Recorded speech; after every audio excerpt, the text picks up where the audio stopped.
So good morning, everybody. Firstly, a huge thank you to everyone who's joining us today for what's promising to be an incredibly insightful and I'm sure thought-provoking webinar. My name is Steven Nicholson. I'm Sales Director here at Totaljobs. And today we're going to be talking about something that isn't officially recognised in the business world, yet it's something that our research continues to tell us has a significant and real impact on employees' self-worth and well-being. And in doing so, has that knock-on effect on job satisfaction and productivity. So this something is what's known as Imposter Phenomenon. Full disclosure, I'll be probably referencing Imposter Phenomenon as IP as we go through the webinar today, but we'll be coming on to the phraseology around that in a few moments, actually. So over the course of the morning, we'll be considering what we mean by this and the signs and implications of the phenomenon in a work environment. We'll then look to wrap things up with some practical step-by-step advice, some guidance for managers and employers on how to support existing teams, how to handle new hires, how to hire new people, and how to have those difficult conversations around redundancy, which unfortunately we know can be ever so prominent right now. We also know those redundancy conversations can absolutely lead to a heightened sense of imposterism for any employee that may be going through it. So today I'm thrilled to be joined by our guest speakers, Dr. Terri Simpkin and Kate Atkin, MSc, who I can see in the top left of my screen. Both are incredibly passionate individuals on the subject who have got years of experience in researching and talking and studying the topic. And both are academic experts who have worked very closely with us at Totaljobs to look into the phenomenon. So they'll be digging into the nuances of IP shortly. I'm also really excited to announce our guest panelist today, Janine Chidlow, Global Managing Director at Alexander Mann Solutions, who will also be giving us her take on IP and how we can interpret this as businesses. So I guess a good place to start is you've likely heard of imposter phenomenon being referred to as imposter syndrome. However, in psychological terms, it isn't actually a syndrome, as it's not a mental health condition. It's very much something that people experience on a continuum of sorts, very much dependent on the situation itself. In a nutshell, it could be described as that internal feeling of intellectual phoniness. So IP is that feeling of feeling like a fake, or feeling like a fraud at work. So two really strong words there in fake and fraud. And those feelings of feeling like a fake or a fraud are even though the individual has that proven track record of success and validation from their managers or colleagues. And I think it's really important at this stage just to highlight and recognize that it's absolutely more than self-doubt.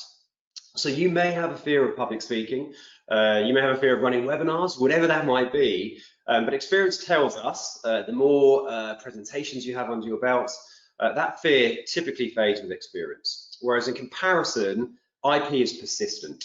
And it can reappear even throughout one's kind of high-flying career. So when I was asked to do the webinar today alongside my guest speakers, naturally it got me thinking about my own experiences with IP and the exposure that I've had. And being a commercial leader for the last 15 years, I've worked with many successful individuals, and primarily it's people, leading people teams to sales success. So I've experienced individuals that have really struggled to separate, fact from that feeling. So individuals that have performed incredibly well and had great results from a target or a KPI perspective, yet that feeling was persistent in how they would question themselves. So actually, some of the insights that we'll share with you later on today, I've used firsthand, so I can vouch for the validity of just how effective they can really be. So if we go back to Feb 2019, where we began our research, where we surveyed over 2,000 UK workers. Clearly, 2020 has been a year of change, and following the outbreak of COVID-19, we returned to understand what may have changed by gathering insight from a further 2,000 UK workers. So we'll be looking to both sets of the insights today, as it's clear the ripple effects of IP haven't changed, even though, and I'm sure we can all agree today, the context of our working lives absolutely has. So at this point, I'd love to hand over to Terri and Kate, who can introduce themselves and start to cover off some of their experiences and expertise into the phenomenon. Sure. Thanks, Steve. Yeah, my name's Terri, and I'm currently an academic and associate professor at the University of Nottingham. I've been looking at this construct specifically in academic terms for around 6 or 7 years, having done global research into the phenomenon, but also having it come from a personal experience when going to hand my PhD, and I actually couldn't get out of my car to take it into the office. I was absolutely debilitated by it, having had quite a long history of having these sorts of experiences. So whilst this is certainly an academic pursuit for me, it's also one that it springs from a personal experience as well. Thanks, and thanks, Steve and Terri. So yes, Terri and I have met because I'm studying for a PhD looking into the imposter phenomenon in the world of work. But I come from a background in rural Lincolnshire, middle one of 3 girls, the shy one. So how am I a professional speaker and a facilitator right now? And also I was the one of the 3 of us that failed the 11 plus. So I'm not academic, I'm not clever, and yet I find myself having come across the imposter phenomenon during my master's degree. And it felt like in 2013, when I first came across the research, it felt as if there was a missing piece of my jigsaw that was put together, because I'd worked so hard on my internal thinking. And a number of you may recognize some of the statements that are going to show on the next slide with internal thinking that can go on, but also you might as managers have heard people say this, because the phrases that are going to appear are some of the ones that I've used myself, some of the ones you may have used, and I'm sure that you will have heard other people say this. In particular, when I got a distinction for my first ever academic essay, it was like, they've made a mistake, that can't be right. But then I never dared ask them to remark it. It was one of these things of an internal fear that I'm going to be exposed at some point. And successes were put down to, it's because I've worked really hard. The phrases like that, and oh, well, if I can do it, anybody can do it. One of the phrases that's very prevalent is, oh, I'm just doing my job. And actually, I really go for that one, because people say I'm just doing my job. It's I am doing my job, but there's never any just. Nobody is at this point just a cleaner. So much a vital role now. But we dismiss success, we can dismiss praise. And these are some of the cues that you might want to listen out for other people when you're giving them positive feedback. It may be that you will have heard them say some of these things. And how many people experience this? Well, actually, Totaljobs research, the work Terri and I have done, has corroborated the academic research, which says 70% of people at some point are likely to experience this imposter phenomenon. And many people experience it in the field of work. But not everybody has it in the workplace. Some people experience it outside of work. It might be with friends or family, and a context specific, which I know Terri will be covering some bits of that. But there's aspects of experiencing it is very, very common, but also not talking about it is very common. So it's something that you will undoubtedly have worked with somebody experiencing this. But as Steve mentioned at the very beginning, they look extremely successful on the outside, and indeed are extremely successful, but the inside can tell a different story. So I'm going to hand over to Terri to go into a bit more depth about the story. Thanks, Kate. So let's have a look at some of the stats that have fallen out of the research that we've been looking at over the last couple of years, and in particular the last research program that we've just recently finished. Someone who is experiencing IP, they might find themselves letting others take the credit. They will often feel uncomfortable with praise. They might worry that they haven't met the expectations of the job, the expectations of others around the work that they're doing. They are often prone to anxiety. They will often stack themselves up against the experiences and the achievements of others, continually judging themselves against other people, perhaps in the workplace or in other contexts. Paradoxically, when a project is a success, for example, a person experiencing IP might not go away feeling proud and optimistic, but instead become concerned about heightened expectations and have a concern that a project didn't perhaps go as well as everybody thinks it did. And there's this idea of, phew, I've got away with it again. The next time I do this, I'm really going to get found out. What we're looking at here is this idea of externalisation of success. It wasn't me, it was my team, I just got lucky, someone has made a mistake. This sort of language is something that leaders, supervisors, managers, colleagues should be looking out for. Paradoxically, there's an internalisation of failure. So all setbacks or minor fault, they're all my fault, I should have seen it coming, even though they might have been outside of the obligation or the experience or the responsibility of that individual. There is definitely a discomfort with recognition, and this is something that I found in the hundreds of discussions I've had with women over the last few years in regard to their experience of IP. One woman said, I would much rather hear all of the faults and failures that I've had rather than the successes. My toes are curling just thinking about it.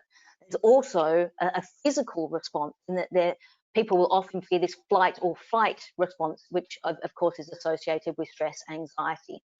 And of course, they will often set really very high expectations for themselves, sometimes setting impossible standards. The flip side of that is that they often apply those same standards to other people. And of course, that can have impacts on group work, on teamwork. If they're in a leadership position, I've spoken to people who have said that they've reworked the work of their team members in order to bring it up to their expectations, which were well and truly above what was actually required.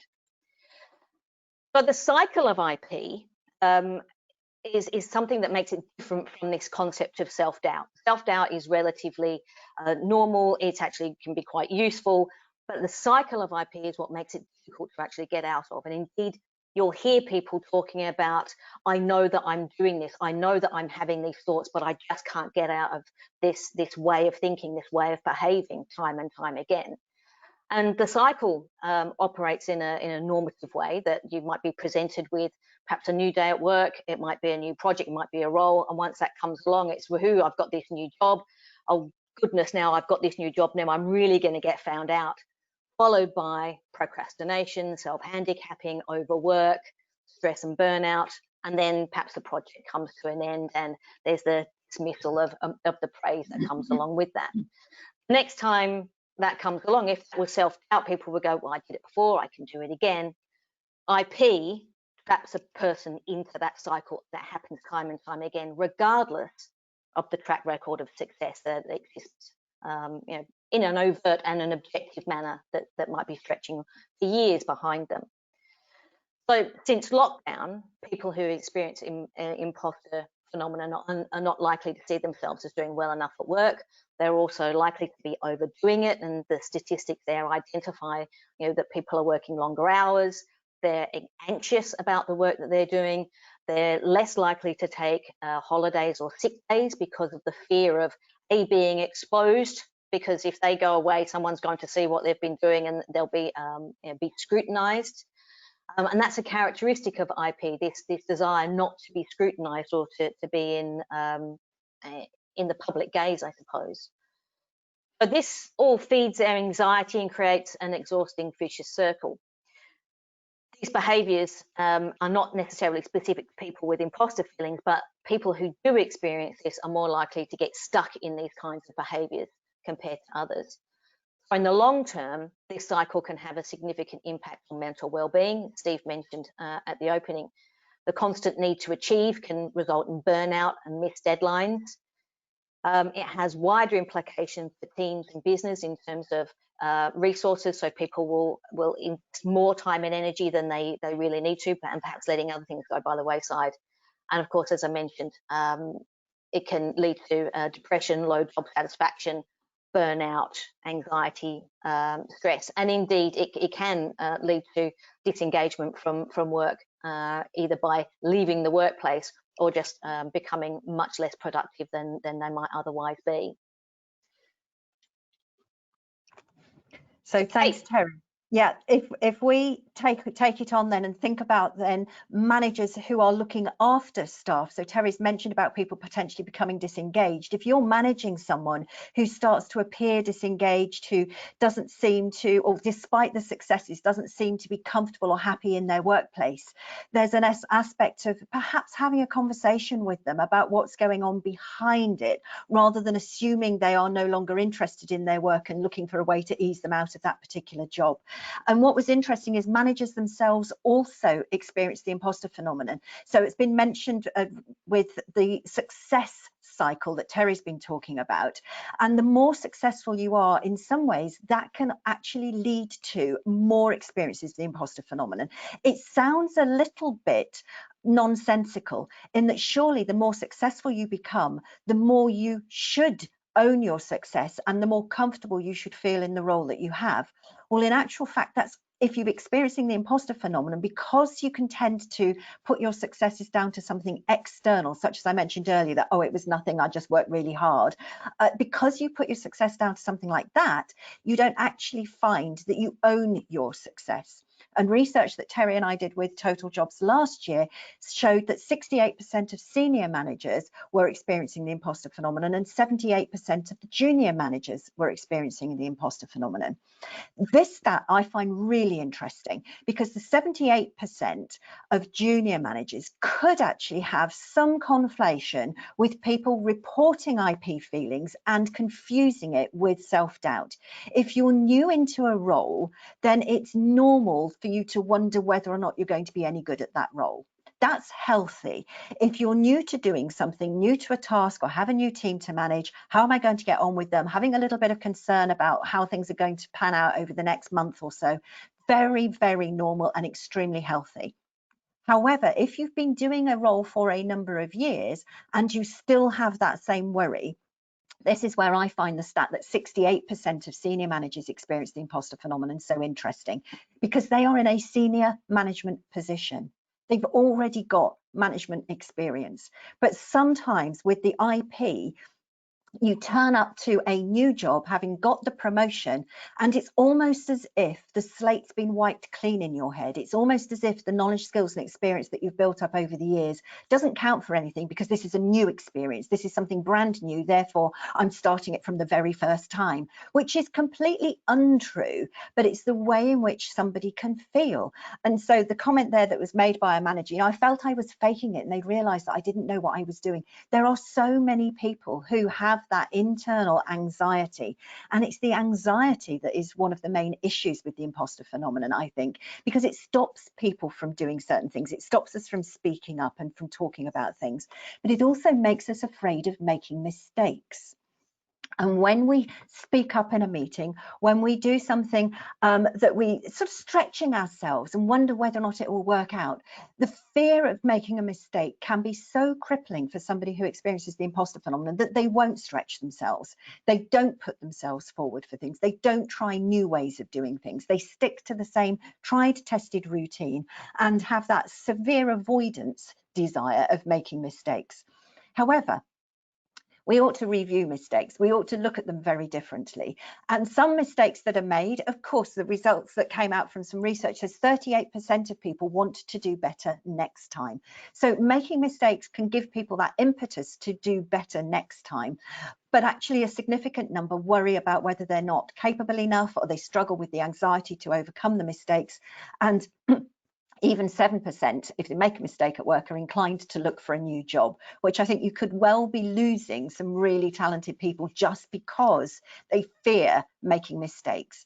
And when I worked for Barclays Bank, this is going back into the late 1990s, mid 1990s, when I worked for Barclays in the centre of Cambridge, and we had what was called a no blame zone that was stuck up on the walls, that as you entered the third tier, the third floor of this building, because that was where the managers lived, as it were. So they occupied the rooms at the top of the building.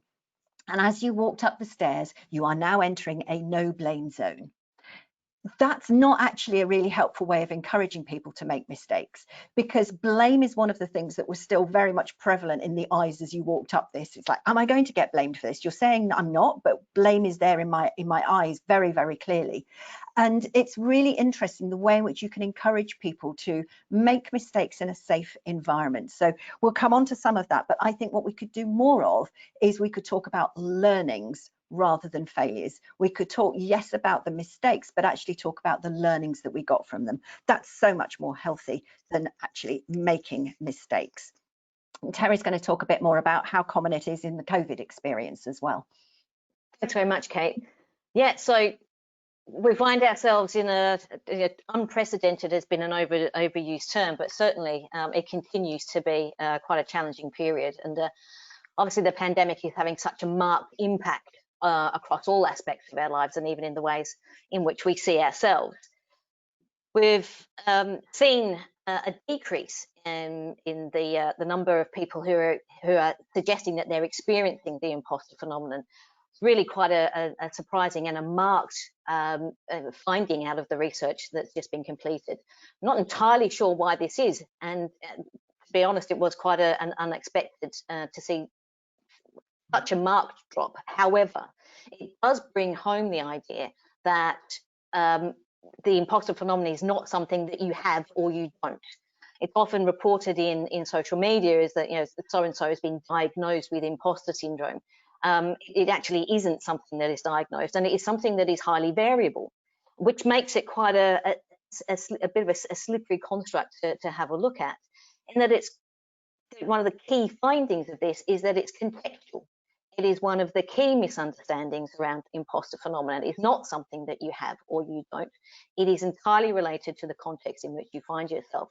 If the context changes, so can the experience of imposterism or the imposter phenomenon. It is socially constructed and is socially learned. Going back to what Steve suggested at the top of the presentation, that it is not a mental health condition. It is not something that is readily diagnosable as a medical condition. It exists in our social way of being. For many people, it could be the pressure to act in a certain way in a certain physical workplace. It could be that you know, they're less likely to be comparing themselves to others in meetings or in the workplace because they're working from home. It could be related to that. We certainly know that this idea of scrutiny and being you know, perhaps even publicly lauded for a job well done is something that people find incredibly discomforting and disquieting and uncomfortable. So perhaps where that's not necessarily part of the job anymore because they're working from home outside of that context, then their experience of imposter phenomenon is reduced.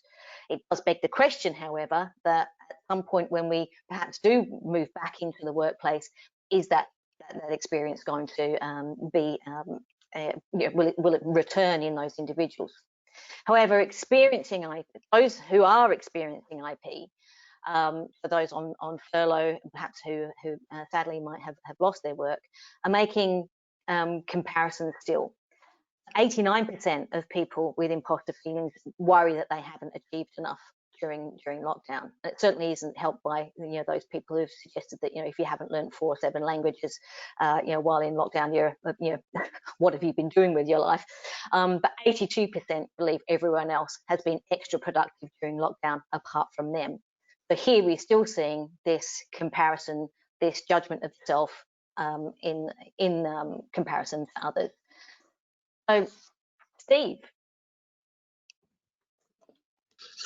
Great, thank you, Terri. So supporting team. So whether it's you know, the majority or minority of people in your team experiencing, you know, imposter feelings, or whether that's perhaps lessons as working from home or not, I think it's really fair and key to say, as managers and businesses, we absolutely need to be tuning into this. The likelihood that somebody in your team or even yourself comes up against this at least once in the work environment is incredibly high. So we need to support our teams to be able to tackle their inner imposter. And as Kate mentioned, seeing mistakes as learnings, you know, rather than a sign of lack of ability. So on the slide, you can see there are 4 key areas that that we should be considering when looking at how best we can support our teams. So firstly, define and discuss imposter phenomenon and its implications with your teams. So the thinking here is, if you can help people to see the signs of this in themselves, they can begin to question how they cloud their own view and their success at work. Secondly, encourage your team to recognise their strengths. So people who experience IP can often go into their shell off the back of praise or feel uncomfortable if perhaps the spotlight is on them, as typically they believe their success isn't down to their qualities or to their skills. So look to objectively highlight key personal strengths and how these perhaps came through in a particular project, or how those experiencing IP can clearly see their own skills in action and really understand how this compares to targets and KPIs. Remember, it's about that fact and that feeling kind of debate. Thirdly, consider mentor programs, and this is something that I've used to high degrees of success in the past, actually. So look to pair up a team member with a colleague outside of their department, somebody that doesn't know them well.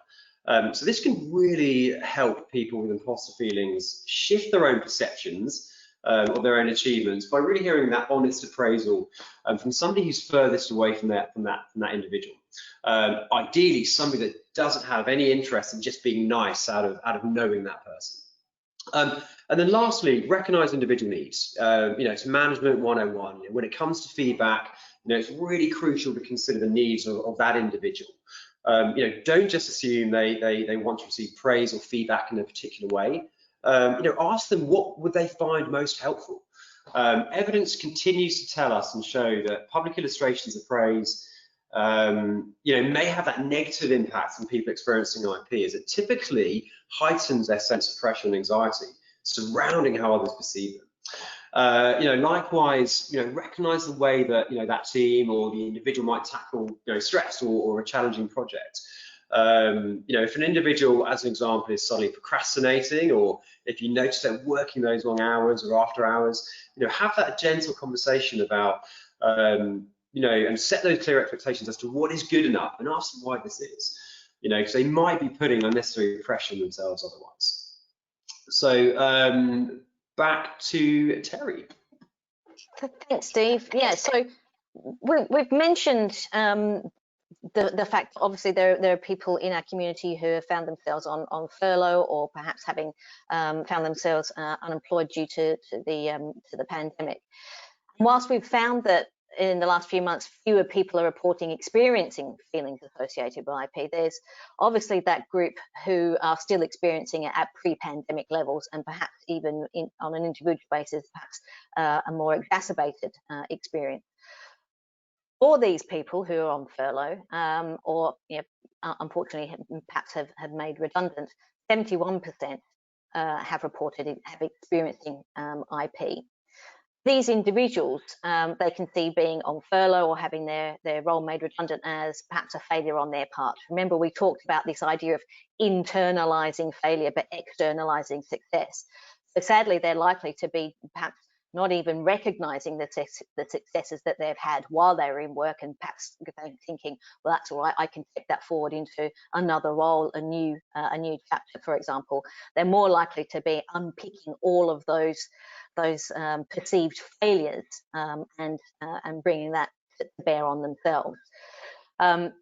So rather than seeing it as an opportunity to take a step forward into perhaps a new role, it is certainly bound to be fueling a sense that I'm just not good enough. And indeed, if they are perhaps part of a team that half perhaps are still working, perhaps half are on furlough, they are certainly stacking themselves up against those other people that perhaps who are likely enough to be remaining in work.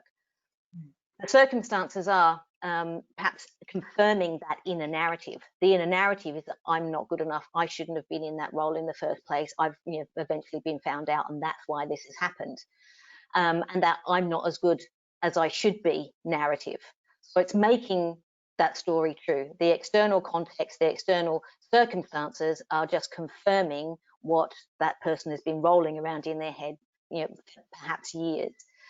And of course, the thought of going out and looking for work is going to bring scrutiny. They're going to need to put themselves out there. They're going to need to be stacking themselves up against others, and that can be really quite stressing for some people. So we need to take that into consideration, perhaps when we're having those difficult conversations with our people.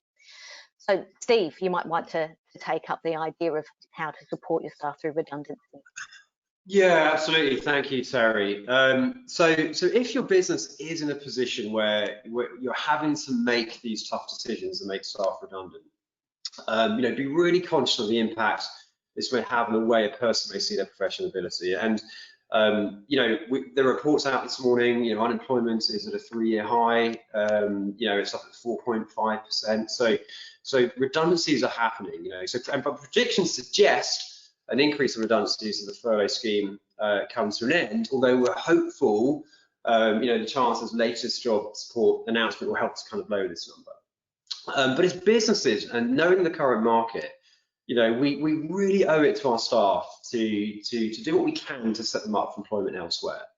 You know, make sure we're sending them the right message that redundancy isn't a comment on their ability, and do your bit to make them feel supported and empowered in finding that new role. You know, look to highlight their key skills and how they've already developed professionally within your time in the business. You know, with the hope that this will hopefully set them up to talk more confidently about themselves, especially if they're looking at applying for roles in a different sector, which we know is quite high at the moment. So with this in mind, on the hiring side, the impact imposter feelings can have on a candidate should never be underestimated. The reality is candidates now in the market are there as a result, that are in the market as a result of redundancy rather than choice, meaning IP can be really rampant in your candidate pool. So at interview stage in particular, people may diminish their own capabilities and success due to those niggling imposter feelings. A candidate might be noticeably uncomfortable, as an example, talking about their achievements, or they might justify the merits of a project by focusing on what others did or how luck, you know, played a part. So there are ways to manage this when interviewing a candidate who might be fighting imposterism, to really uncover the real extent of their skills and successes. So if a candidate is open to it, have a conversation about how their redundancy impacted them. You know, that way you'll know how this might influence the way they position their expertise and experience during the interview. If you can, look to have a standardized criteria to keep your assessment objective, not clouded by the way a candidate may downplay themselves. Also look to ask candidates what kind of feedback they received at the back of a project to get a better idea of their performance from other perspectives. And then lastly, again, think about facts. So ask about those KPIs, ask about targets, you know, measures of success for that real objective view of performance. So we're going to talk about IP in more depth now with Terri, Kate, and our guest panelist, Janine Chidlow. But firstly, I would like to hear your thoughts. So we're going to be sharing a poll with you in a moment. So on the screen, you can see a list of some of the personas you can associate with IP. Now of course, as Terri and Kate have already explained, it's significantly more nuanced than what you see here. But this can help you remember some of those key signs to look out for. So we're going to bring the poll up now. So please let us know which of these traits, whether that's with you personally or somebody in your team, most resonate.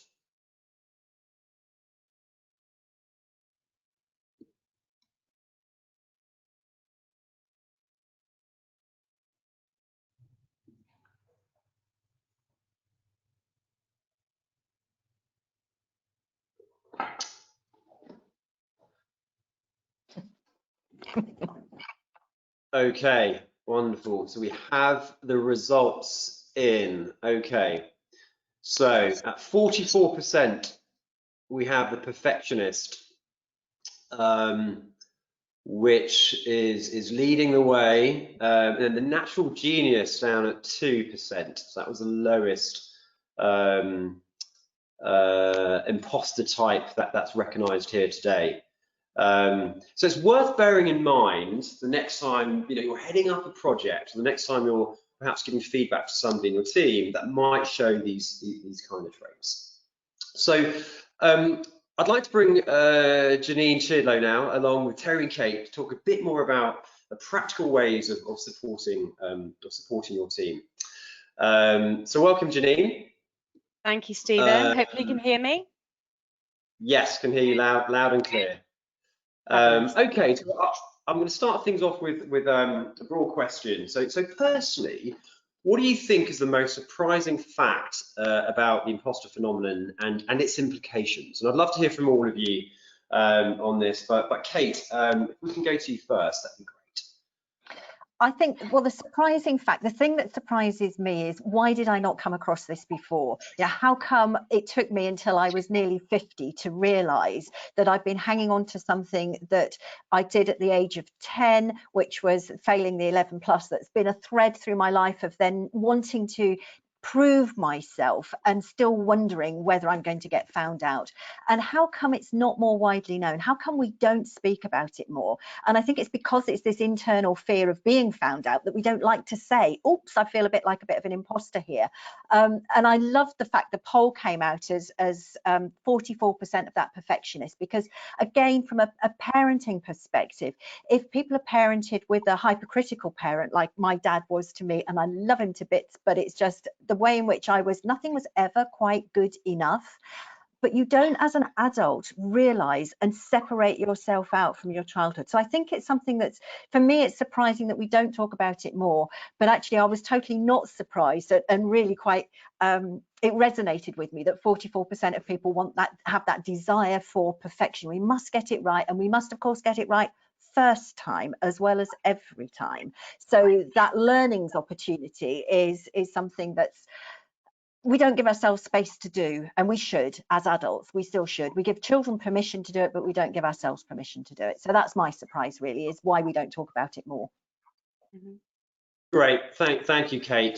Janine, I'd like to share your thoughts there, please. I mean, I definitely fit into the perfectionist category, and I don't mind sharing. So when we first had a discussion about me joining this panel, my first reaction was, "What, me? I've got nothing to share," and straight away, that is one of the first signs of, I'm going to call it imposterism, because imposter phenomenon, I'm not going to be able to get out all morning, right? So imposterism, it is for me.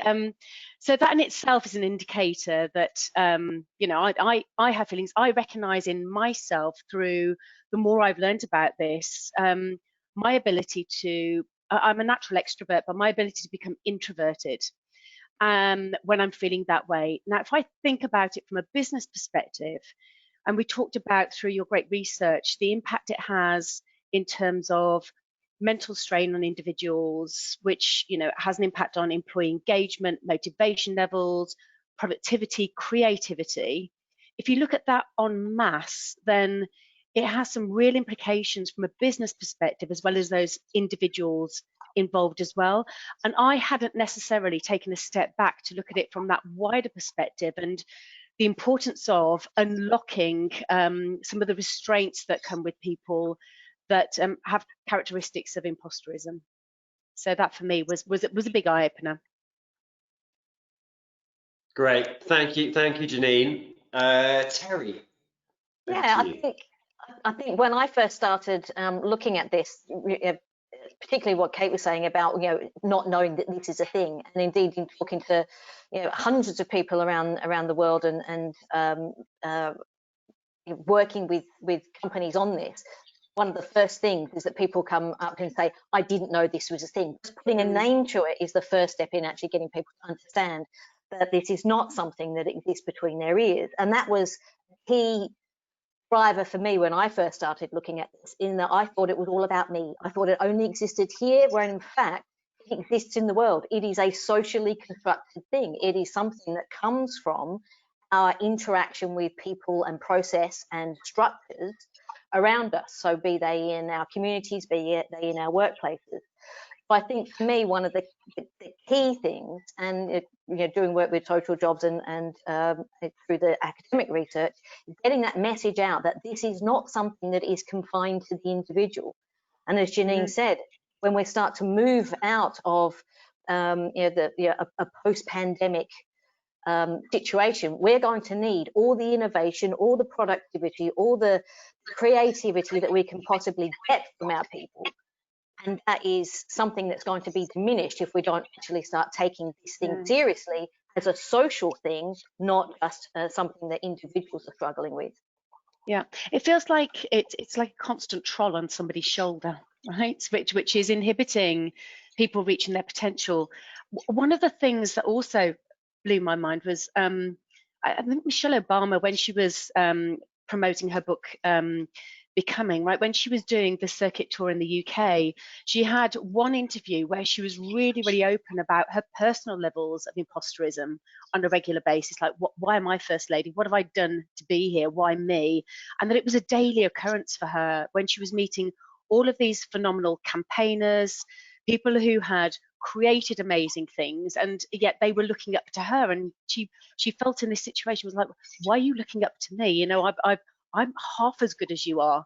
And I think through Michelle Obama being as open as she has, that gives a lot of us as leaders, but also everybody who suffers from imposterism in some way, shape, or form, a bit of grace to be able to talk more openly about it, and feel less shamed around it, because there's a huge amount of shame around it, right? So I most definitely have found through quite a lot of the internal dialogue that I've been having at Alexander Mann Solutions, or I have with individuals, to share with you a load of different reasons why people say that they experience imposterism. But to have something where everybody's discussing it in an open forum, as individuals, people aren't ready for that yet. And I put that down to the shame that's associated with being open around it. And that's, you're right, Janine, it's hugely helpful for people to have the conversations and to recognise that it's something that we can start to normalise it. Yes. And one of the conversations I had when I was doing a presentation up in the city, obviously pre-COVID, when we were doing things face to face, somebody came up to me and said, oh, that so resonated. I was brought up in a council house in the north. That's got nothing to do with her ability to do the job in the city, but somehow inside there was an internal shame for her of, oh, I come from the north and I come from a council house upbringing, therefore I don't belong. But you know, from an organizational perspective, we can start to create more of a feeling of belonging, the allyship that's going around at the moment as a buzzword to help people sort of create that sense of, yes, you do fit, yes, you do belong. And actually, at the start, as I was saying, talk about it as a thing, then it can help people recognize they can separate themselves out from the thing that's the imposter chatter to the, actually, I do belong here. Yes. And Stephen, for fear of talking over you, I don't know what you're about to say next, but I think the inclusion piece is a massive one, because Kate, to your example, some of the dialogue that I've had internally has been a mixture, and it's, I think there's a misconception that it is just a gender-based issue, and it's not, and we know that there is a leaning towards gender, but like you, I've got examples of individuals that I've worked with who didn't go into higher education, and as a result, they're still, even though they're successful now, still waiting to be found out because they didn't go into university and went to work at McDonald's straight from school, right? But they're phenomenal at their jobs.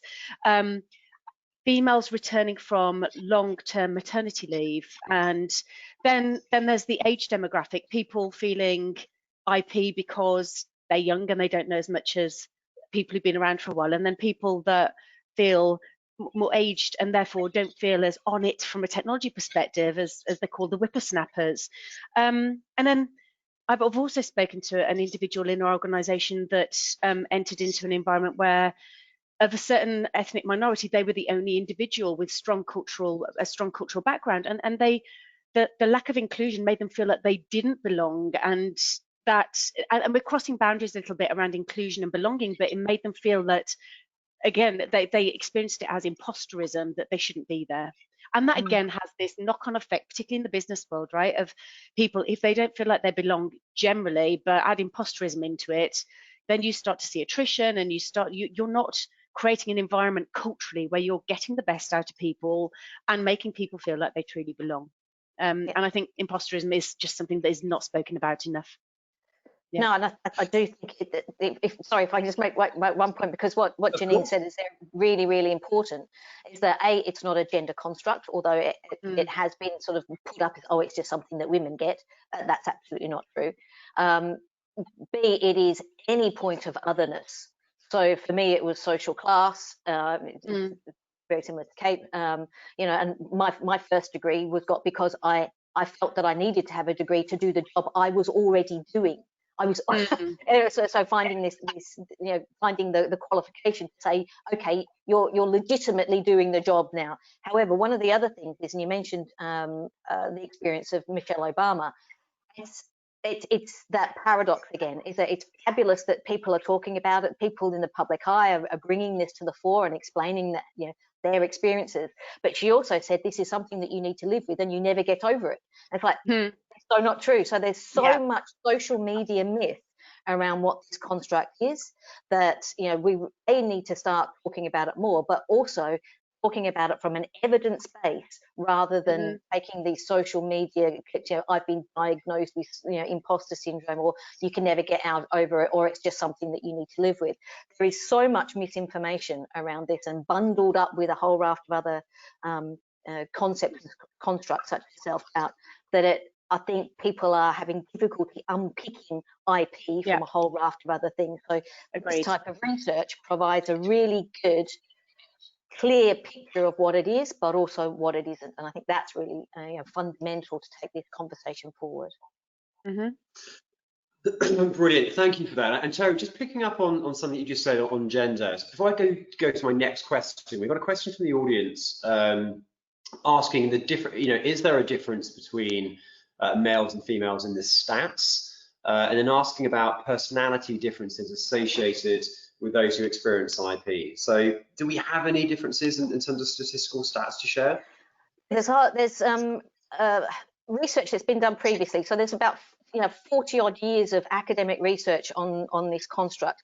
Most of it has been looking at the individual experience, which is why Kate and I are sort of looking to straddle that gap between the individual and the workplace. However, there's been, to go to your personality question first, yes, there's been a correlation with introversion. It's still a little bit rubbery, but there's been some suggestions that, you know, if you're introverted, then you're more likely to lean towards this, which sort of makes sense. In terms of gender, it's not so much that men and women experience it differently.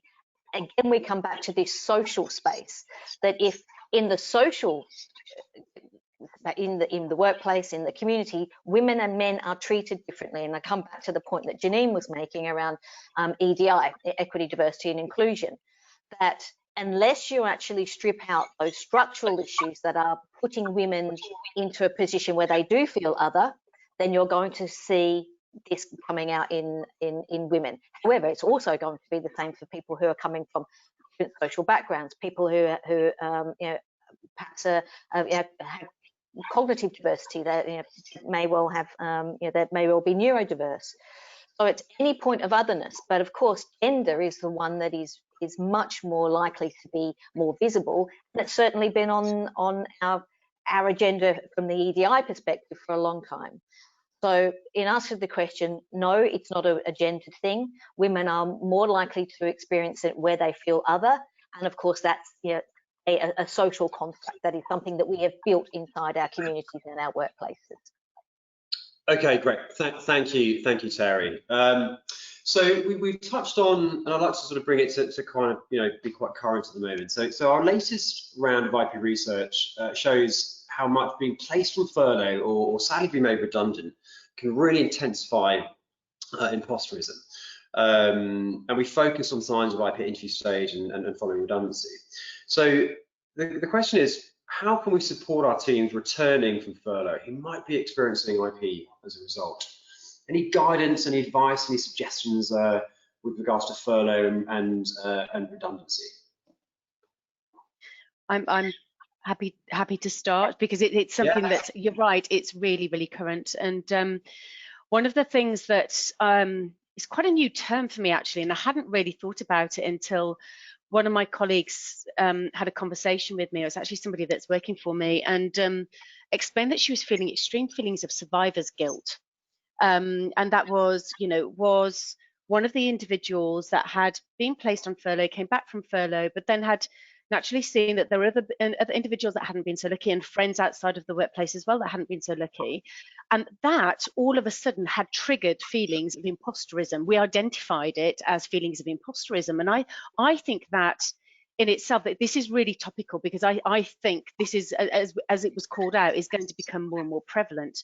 So we called out, or you called out during the presentation earlier, that there are some subtle things but practical things that can be done for these individuals, right? So I think first and foremostly, as an organisation, recognition of the fact that this is in place, and giving individuals either a buddy or a mentor to go and speak to in a safe space is a good thing.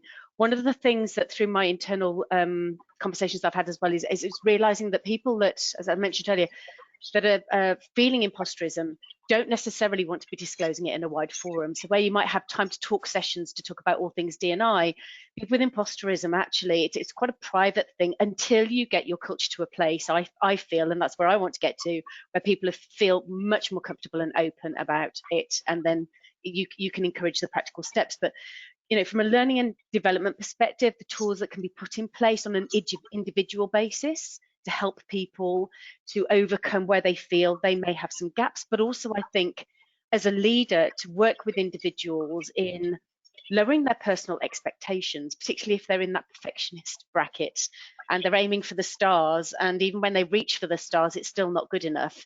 I think as leaders, there's a duty of care to make sure that there's firstly an awareness and secondly an adaptation of style to work with people that we identify with suffering from imposterism. Catch-22, because as we saw, significant number of leaders suffer from it themselves, right? So catch-22, it needs to come right from the top down, in my view. So that'd be my starter. Yeah. And I pick up on a couple of things there, Janine, and echo what you've said there. The survivor's guilt piece is really interesting, plus the duty of care from the employer's, manager's, leader's perspective. And what I've heard people saying from the survivor's guilt as the person who's been furloughed is one thing, in that they're going back going, oh, you know, I've had it cushy and now I feel a bit guilty about the fact that I haven't been working as hard as everybody else. And how does everybody else then view me when I'm coming back into the workplace? And I think then that duty of care is to the manager or the leader to have the conversations with the teams, because actually they may be finding, some people are saying in their heads, even if it's not out loud, you know, do you know what, we've been working really hard throughout all of this, you know, we've been pulling out all of the stops and having to all go, and you've just been off, you know, on furlough, lucky you.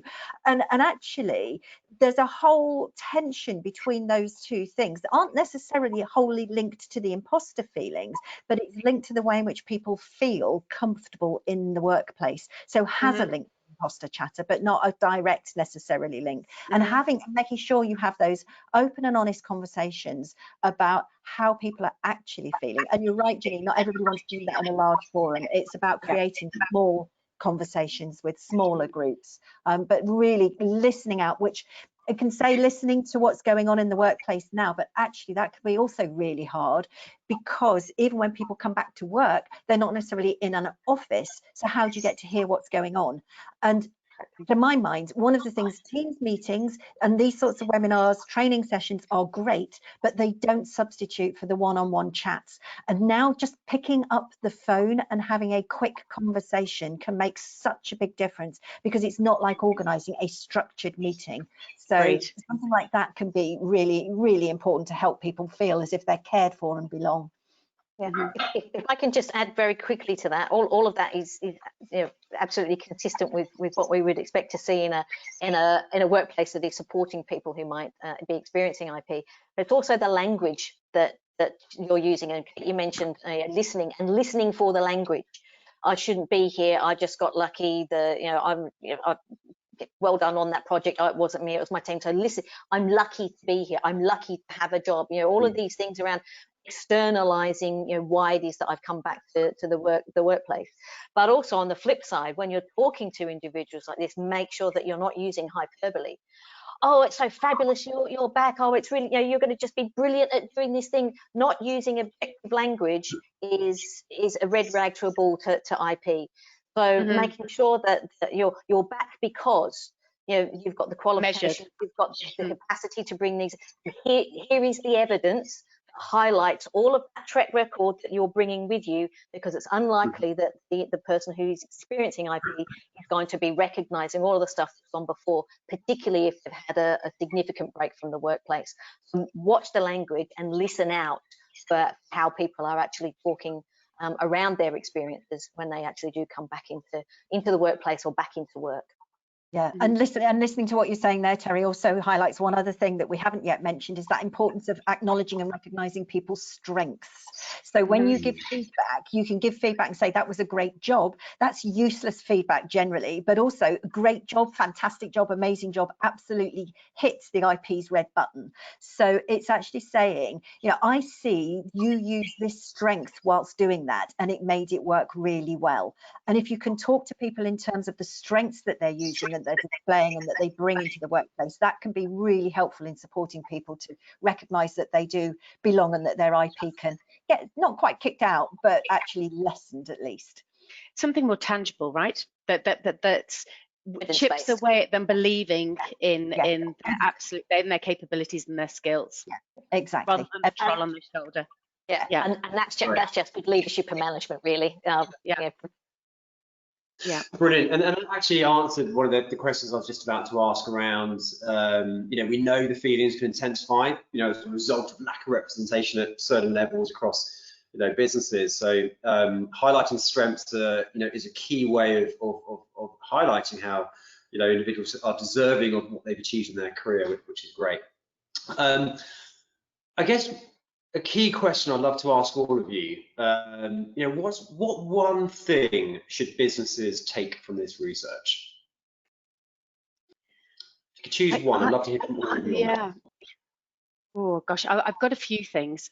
But my starting point is for organisations to acknowledge and accept, and at a leadership level, try almost have an objective to normalise the fact that this sits within the organisation, and leadership behaviours need to adapt to acknowledge and try and overcome it, or make it an easier environment for people suffering from imposterism. So that is at a leadership level, acknowledge it, educate leaders that it's there, and try and normalise it.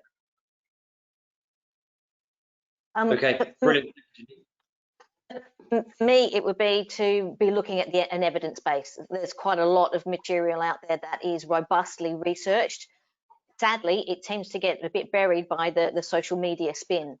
And I think the construct has, there is a risk of organisations not taking it as seriously as they should, because there's all this social media stuff out there that is muddying the waters. So, you know, A, recognise that it is an actual thing, B, that it has an impact on the workplace as well as individuals, but C, having a look at how best practice, you know, structures inside the organisation can diminish this, you know, for the benefit of both the organisation and the individual, you know, over time. Great, thank you, Terri. And Kate, we've probably got about 30 seconds before I wrap things up. It's the fact that it's not a new thing. It's something that has existed with people for a long while. Einstein even talked about himself being an involuntary swindler. So it's something that's a construct that we are now recognizing. But I think also in the workplace, the fact that we now want to have more equality, more diversity, therefore there's more opportunity to have the conversations about the imposter chatter. So don't say it's a new thing. It's not something that's just a fad that's come out. It's existed and been around for a long while, but that actually having those conversations will help create that equality and diversity that organisations are looking for, and help create the feeling of safety for people to be at their best at work. Brilliant. Thank you, Kate. Well, thank you all for the great insights. We've got a couple minutes left now, so I just want to rattle through some of the key takeaways. We've covered a huge amount of ground clearly today, and we've dug really deep into IP. So we know 70% of people have experienced this at some point, and this is something that will clearly change with the situation.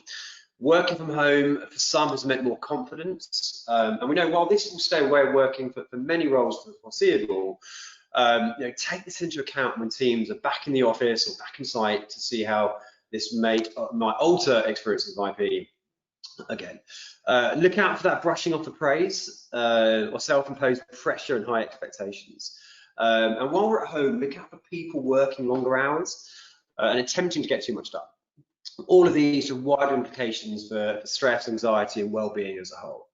And then lastly, you know, to support our staff as managers, we can and we should give clear, objective feedback, so people experiencing IP can better pinpoint exactly how their skills contributed to the success of a team or a project. That could be giving your direct report a chance to self-assess themselves before you then share your own feedback as one way of seeing how their perception might be negatively impacting how they might see themselves. So thank you once again to Kate, Terri and Janine for joining us, and to all of you for tuning in. We do have some questions that we'll respond to in the follow-up that we haven't answered today, but keep an eye out for the follow-up in the email on GoToWebinar with the recording, the slides and more information from our research. So thank you very much. Have a lovely day. Thank you. Bye. Cheers. Thank you, everyone.